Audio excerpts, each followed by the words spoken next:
Think you know everything about the beloved star of It's a Wonderful Life?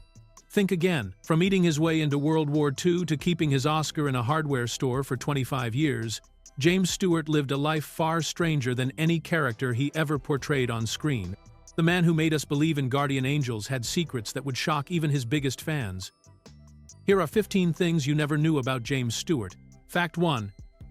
He ate his way into war. When James Stewart received his draft notice in 1940, he was ready to serve his country, but his country wasn't quite ready for him. Standing 6 feet 3 inches tall and weighing just 138 pounds, Stewart was 5 pounds under the minimum weight requirement for military service. The army took one look at his skinny frame and sent him home, telling him he was too thin to fight. But Stewart wasn't about to let a few missing pounds keep him from serving in World War II. His father had served in World War I, and his grandfathers had fought in the Civil War, so military service ran deep in the Stewart family blood. He had also been preparing for this moment for years, learning to fly his own plane and building up his pilot skills, because he knew war was coming and wanted to be ready. So James Stewart did what any determined man would do in his situation. He went on an eating binge. He returned home and spent days stuffing himself with every high-calorie food he could find. He ate constantly, forcing down meals even when he wasn't hungry, all with the single goal of gaining those crucial 5 pounds that would get him into the Army Air Corps. His dedication to gaining weight worked perfectly. When Stewart returned to the recruitment office and stepped on the scale again, he had successfully bulked up enough to meet the minimum requirements. The Army accepted him, and he became the first major Hollywood star to enlist in World War II. What makes this story even more remarkable is that Stewart was already number 310 out of 900,000 men selected in the first draft, meaning he was among the very first Americans called to serve. This wasn't just about patriotic duty for Stewart, it was about following through on years of careful preparation. And he was willing to eat his way to war if that's what it took. Fact 2. Oscar in a hardware store. When James Stewart won the Academy Award for Best Actor in 1940 for his role in the Philadelphia Story, most Hollywood stars would have proudly displayed their golden statue on a mantelpiece or in a fancy trophy case. But Stewart had a very different idea for where his Oscar should live, and it had nothing to do with Hollywood glamour. After Stewart received his Oscar, he got a phone call from his father, Alex Stewart, back home in Indiana, Pennsylvania. His father had heard the news but wasn't quite sure what his son had actually won. "I hear you won some kind of award," the elder Stewart said to his famous son. "What was it, a plaque or something?" When James explained that it was actually the most prestigious award in the film industry, his father had a simple suggestion: bring it back home to display in the family hardware store. Stewart did exactly what his father asked, and the Oscar found its new home among the nuts, bolts, tools, and everyday household items in the James Stewart & Company hardware store on the main street of Indiana, Pennsylvania. The gleaming golden statue sat there for an incredible 25 years, becoming a local curiosity that drew visitors from all over who wanted to see a real Academy Award sitting next to the paint cans and garden hoses. This wasn't just a temporary arrangement either. Stewart's Oscar genuinely lived in that hardware store from 1940 all the way through the 1960s. Local customers would come in to buy a hammer or some screws and end up staring at one of Hollywood's most coveted prizes. The Oscar became as much a part of the store's inventory as anything else on the shelves, and Alex Stewart was clearly proud to show off his son's achievement to anyone who walked through the door. Fact 3.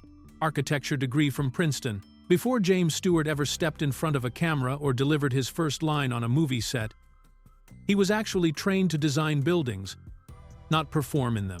In 1932, Stewart graduated from Princeton University with a degree in architecture, following in the footsteps of his father, who had attended the same prestigious school years earlier. Growing up in Indiana, Pennsylvania, Stewart had shown an artistic side from an early age, with interests in both music and visual design that made architecture seem like a natural career path. His acceptance to Princeton was a significant achievement, especially considering that his father owned a local hardware store and the family wasn't part of the wealthy elite that typically attended Ivy League schools. Stewart worked hard to earn his way into Princeton and then spent 4 years studying the technical and creative aspects of building design. But 1932 was right in the middle of the Great Depression, when the entire country was struggling economically and new construction projects were extremely rare. Fresh out of college with his architecture degree in hand, Stewart quickly realized that pursuing a career in building design would be nearly impossible during such tough economic times. There simply weren't enough construction jobs available to support new architects trying to start their careers. This economic reality forced Stewart to reconsider his options, and he began to focus more seriously on his other interest, acting. He had been involved in theater productions during his time at Princeton, and after graduation, he decided to take a chance on performing instead of building design. Stewart joined a theater group in Falmouth, Massachusetts, where he roomed with another aspiring actor who would become his lifelong friend, Henry Fonda. From there, his path led to Broadway and eventually to Hollywood, where his architectural training was completely forgotten in favor of his natural talent for bringing characters to life on screen. Fact 4. First movie star to enlist. James Stewart holds the remarkable distinction of being the first major Hollywood star to enlist in World War II, and he did it at the absolute peak of his career when he had everything to lose. By 1940, Stewart had already become one of the biggest names in Hollywood thanks to his starring roles in You Can't Take It With You and Mr. Smith Goes to Washington, and he had just won the Academy Award for The Philadelphia Story. Most actors in his position would have been focused on their next big role and maximizing their earning potential during their prime years. Instead, Stewart made the shocking decision to walk away from all of it when the draft was introduced in 1940. While other Hollywood stars either found ways to avoid service or waited to see what would happen, Stewart was eager to answer his country's call and was actually happy when his number came up in the draft lottery. He famously called being selected for military service winning the lottery, which was a complete reversal of how most people viewed getting drafted. What made Stewart's decision even more surprising was that he had been methodically preparing for this moment for years, before the war even started. He had purchased his own military trainer aircraft and spent his free time learning advanced flying techniques because he believed that war with Germany was inevitable and wanted to be ready to serve as a pilot when the time came. Stewart even took a trip to Europe in late 1939 to get familiar with the geography where he expected to eventually fight. His willingness to sacrifice his Hollywood career for military service set a powerful example for other entertainers and showed that Stewart genuinely valued serving his country more than maintaining his movie star status. While many other celebrities would eventually join the war effort, Stewart was the trailblazer who proved that even the biggest names in entertainment were willing to put their careers on hold for something more important than fame and fortune. Fact 5. Nearly died in combat. James Stewart came within inches of death during one of the most dangerous bombing missions of World War II, when a German 88mm shell blasted a hole clean through his aircraft while flying at more than 18,000 feet above enemy territory. This terrifying incident happened on February 25, 1944, during a bombing run over the German city of Firth, which was part of the massive Allied campaign known as Operation Argument or Big Week. Stewart was serving as the co-pilot and group leader aboard a B-24 Liberator bomber nicknamed Dixie Flyer, when German ground defenses began firing their deadly accurate anti-aircraft guns at the formation of Allied bombers. The temperature inside the plane was already 40 degrees below zero with the bomb bay doors open, and Stewart and his crew were focused on delivering their payload to destroy German aircraft manufacturing facilities below. Suddenly, without any warning, a massive German shell punched directly through the center of their aircraft, creating a hole nearly 2 feet wide that went completely through the plane's fuselage. The impact was so violent that Stewart was nearly lifted out of his seat despite being strapped in with harnesses, and the pilot's hands were briefly shaken off the controls as the entire bomber filled with smoke and climbed violently through the air. When Stewart finally regained his composure and looked down, he could see straight through the gaping hole in the floor to the German landscape far below, and he realized that the jagged edge of the hole was just inches away from where his boot had been resting. The crew's parachutes had been sucked out through the hole during the explosion, meaning they had no way to escape if the damaged plane went down. Despite losing 2 engines and flying home on fumes with ice forming inside the aircraft, Stewart and pilot Neil Johnson somehow managed to nurse the crippled bomber all the way back to their base in England. The plane was literally breaking apart as it touched down, with a crack running from the bulkhead all the way to the cockpit, but Stewart emerged without a single physical scratch. Fact 6. Suffered PTSD after war. James Stewart experienced what the Air Force called being flak happy during World War II, which was their term for what we now recognize as post-traumatic stress disorder, and the psychological toll of combat became so severe that his commanding officers had to temporarily ground him from flying missions. This happened after Stewart witnessed too many of the young men he had trained and commanded get shot down over Germany, including crews who died in planes that were supposed to take his place in dangerous formations. The breaking point came after that devastating mission over Firth in February 1944, where Stewart's own plane was nearly destroyed and he watched helplessly as aircraft under his command were blown apart in midair, with most of their crews never making it out alive.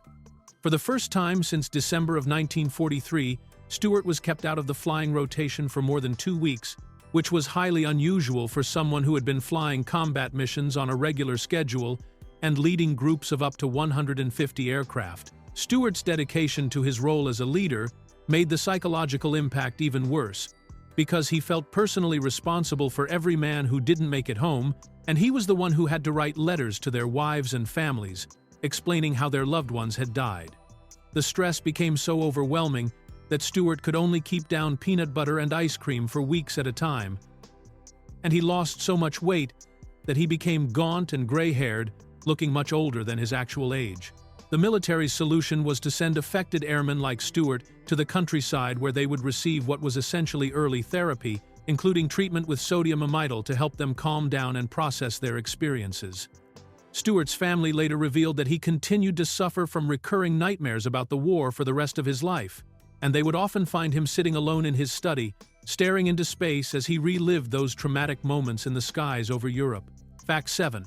Published a poetry book. James Stewart surprised everyone in 1989 when he published a book of his own poetry called Jimmy Stewart and His Poems, revealing a deeply personal and creative side that most people never knew existed. This wasn't just a celebrity cash grab or a publicity stunt. Stewart had been quietly writing poems for years and decided to share them with the world, along with personal stories about how each one came to be written. The most famous poem in the collection was called Bo, which Stewart wrote about his beloved dog who had passed away, and it became legendary after Stewart performed it on The Tonight Show with Johnny Carson in 1981. The performance was so moving and heartfelt that both Stewart and Carson were visibly emotional by the end, with tears in their eyes as Stewart finished reading the tribute to his four-legged friend. The poem captured Stewart's genuine love for his pet in simple, honest language that resonated with anyone who had ever lost a cherished animal companion. What made the poetry book even more special was that Stewart included personal anecdotes and backstories about how each poem was created, giving readers insight into his private thoughts and the experiences that inspired his writing. The book showed a side of Stewart that was completely different from his public persona. While audiences knew him as the friendly, earnest actor from movies like It's a Wonderful Life, the poetry revealed someone who was introspective and thoughtful about the smaller, quieter moments in life. Stewart's decision to publish his poems came late in his career, when he was already in his 80s, suggesting that these were deeply personal pieces he had been working on for decades before finally feeling ready to share them with the public. The book gave fans a rare glimpse into Stewart's inner world and showed that even Hollywood's most down-to-earth star had hidden depths and creative talents that extended far beyond his acting abilities. Fact 8. 2 failed TV shows. James Stewart tried to conquer television not once but twice, and both attempts ended in spectacular failure, despite his legendary status as one of Hollywood's most beloved movie stars. After spending decades as a successful leading man in films throughout the 1940s, 50s, and 60s, Stewart decided to make the transition to the small screen, but television audiences apparently weren't ready for Jimmy Stewart in their living rooms on a weekly basis. His first attempt came in 1971 with a show called The Jimmy Stewart Show, where he played a college anthropology professor trying to navigate the generation gap with his students and family. The series was designed to capitalize on Stewart's wholesome, everyman appeal that had made him famous in movies. But the show struggled to find its audience from the very beginning. Despite Stewart's star power and name recognition, viewers simply weren't tuning in to watch the beloved movie star in a weekly television format, and the network quickly pulled the plug on the series. Undeterred by his first television failure, Stewart decided to try again just 2 years later in 1973 with a completely different type of show called Hawkins. This time, he took on the role of a defense lawyer, which was a significant departure from his usual gentle, moral characters and seemed like it might give him a better chance at television success. The show allowed Stewart to play a more serious, dramatic character who dealt with complex legal cases and courtroom drama. Unfortunately, Hawkins fared no better than his previous television venture, and it was also cancelled after failing to attract enough viewers to justify keeping it on the air. Stewart's 2 attempts at television stardom proved that movie success doesn't always translate to the small screen, even for actors with his level of talent and popularity. After these disappointments, Stewart largely returned to making occasional films and commercial appearances, including memorable spots for Firestone Tires and Campbell's Soup that were much more successful than his scripted television work. Fact 9. Protested movie colorization. James Stewart became so angry about the practice of adding color to classic black and white films that he actually wrote a formal letter to Congress in 1987, specifically protesting the colorization of his beloved movie, It's a Wonderful Life. Stewart felt that adding artificial color to films that were originally shot in black and white was a complete violation of what directors like Frank Capra had intended when they created these cinematic masterpieces. During the 1980s, television networks and home video companies had started using new technology to add color to old black and white movies, thinking it would make them more appealing to modern audiences who were used to watching everything in color. However, Stewart and many other actors and directors viewed this practice as artistic vandalism that fundamentally changed the look and feel of their carefully crafted films. Stewart was particularly upset about the colorized version of It's a Wonderful Life, and didn't hold back in expressing his displeasure with the results.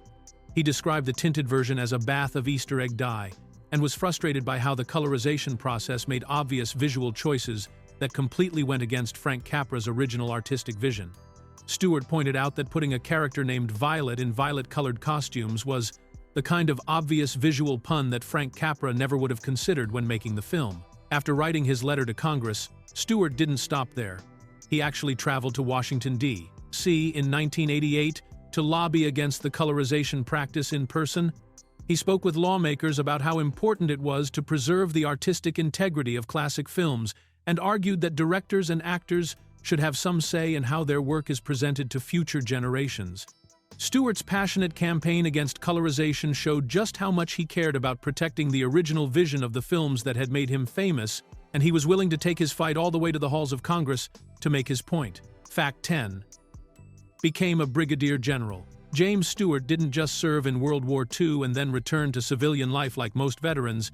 He continued his military career for decades after the war ended, eventually climbing all the way up to the rank of brigadier general in the Air Force Reserve. This means that while Stewart was making movies and entertaining audiences throughout the 1950s and 60s, he was also maintaining an active role in the military and advancing through the ranks based on his leadership abilities and dedication to service. Stewart's promotion to brigadier general was particularly impressive because it represented a significant achievement that went far beyond his wartime service record. While many World War II veterans received honorary promotions or ceremonial positions after the war, Stewart's advancement through the Air Force Reserve was based on his genuine contributions to military training and operations during the early years of the Cold War. He took his reserve duties seriously and participated in regular training exercises and strategic planning sessions that helped shape America's air defense capabilities. The rank of brigadier general is equivalent to a one-star general, which put Stewart in command of thousands of military personnel and gave him significant responsibility for Air Force operations and strategy. This meant that the same man who was charming audiences in movies like Rear Window and Vertigo was also attending high-level military briefings and making decisions that affected national security during some of the most tense periods of the Cold War. Stewart's dual career as both a Hollywood star and a high-ranking military officer was almost unheard of in the entertainment industry, and it showed his lifelong commitment to serving his country even after he had already proven himself as a war hero.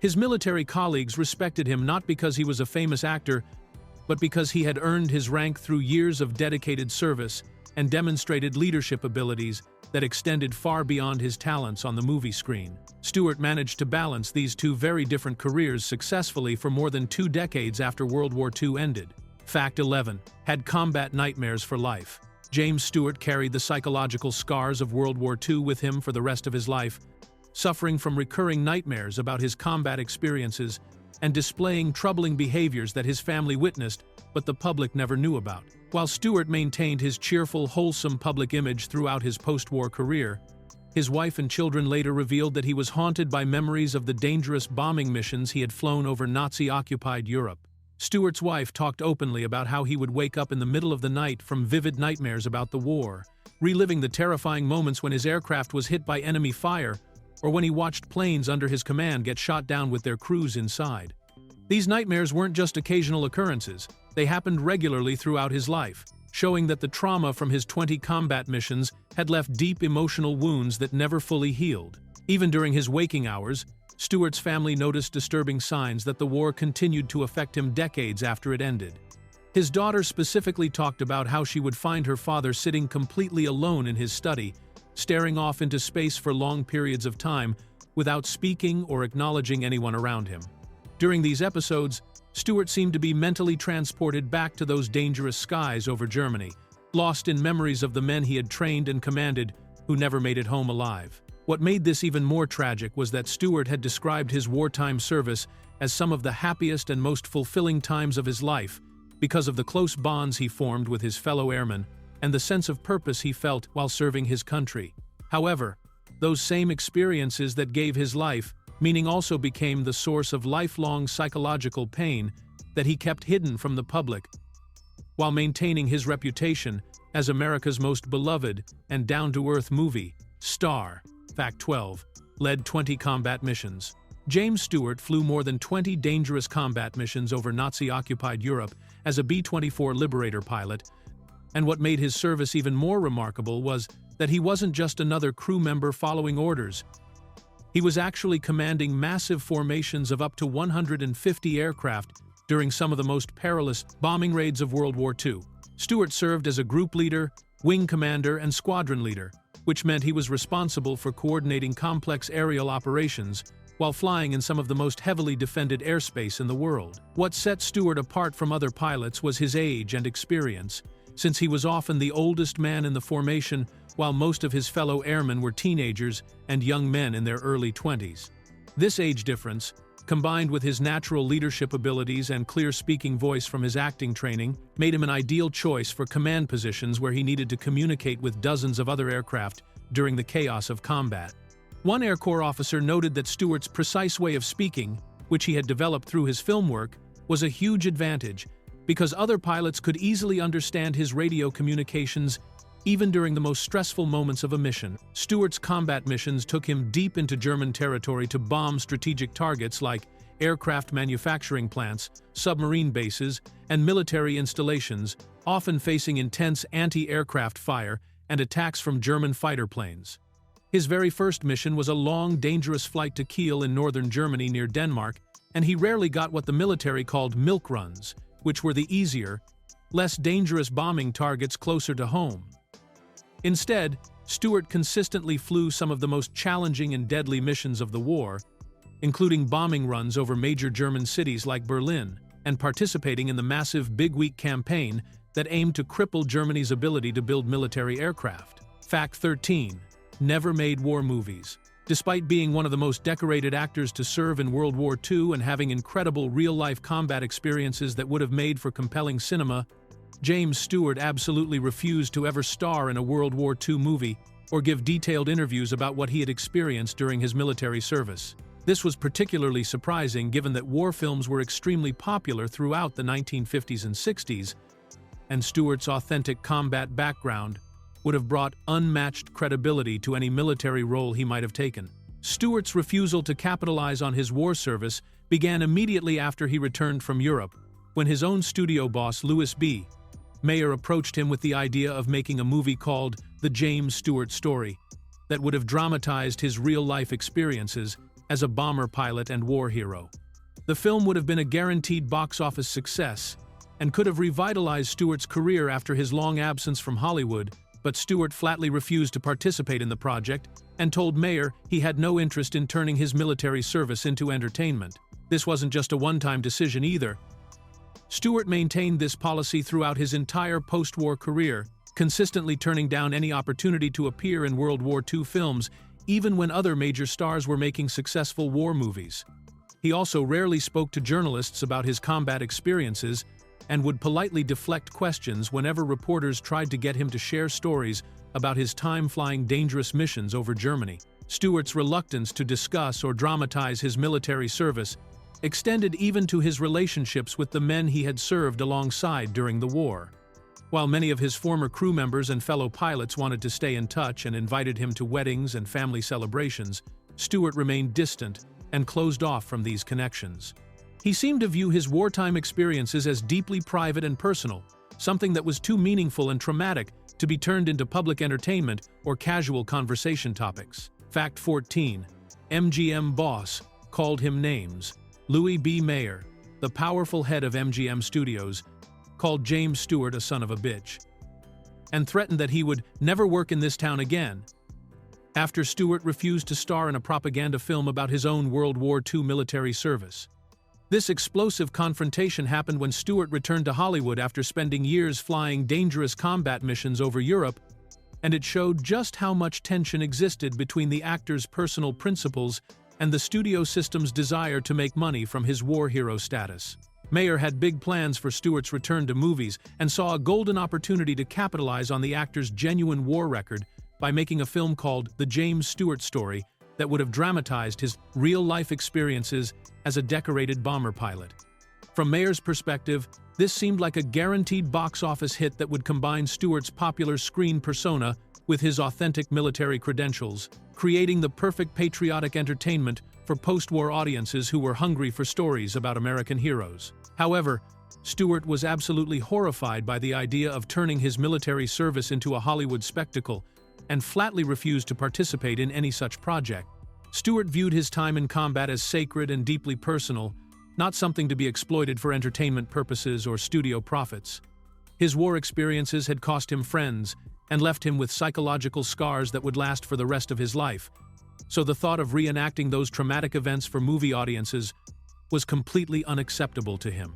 When Stewart made his position clear and refused to budge on the issue, Mayer flew into a rage and hurled both the personal insult and the career threat at the actor during what must have been an incredibly heated meeting. Mayer's threat turned out to be empty since MGM actually terminated Stewart's contract after this confrontation, but Stewart went on to have an even more successful career as a free agent, proving that he didn't need Mayer or MGM to continue making great movies. Fact 15.